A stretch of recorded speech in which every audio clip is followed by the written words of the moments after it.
இது உங்களுடைய ஆட்சி. பெண்கள் பாதுகாப்பை ரொம்ப ஸ்ட்ரிக்டா வச்சிருப்பேன். போதைப் பொருள் கலாச்சாரம் அதை கண்ட்ரோல் பண்றதுக்கு என்னென்ன ஸ்டெப்ஸ் எடுக்கணும், என்னென்ன முயற்சிகள் எடுக்கணும், இன்னிலிருந்து அதை நான் எடுப்பேன். நம்ம பசங்களை அதுல இருந்து காப்பாற்ற வேண்டியது நம்ம அரசனுடைய பொறுப்பு. அதே மாதிரி சட்டம் ஒழுங்கு எல்லாருக்குமான பாதுகாப்பை நான் உறுதிப்படுத்துவேன். என்ன அவமானப்படுத்துறவங்களாகவே இருந்தாலும், என்ன கஷ்டப்படுத்துறவங்களாகவே இருந்தாலும், அவங்களும் என் மக்கள் தானே.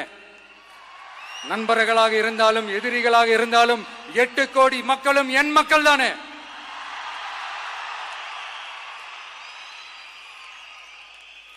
அது மாதிரி இந்த அடிப்படை விஷயங்கள், கல்வி, ரேஷன், மருத்துவம், குடிநீர், சாலை வசதி, பஸ் வசதி, இந்த மாதிரி விஷயங்கள்ல தான் என்னுடைய முதல் கவனம் செலுத்தணும்னு எனக்கு தோணுது.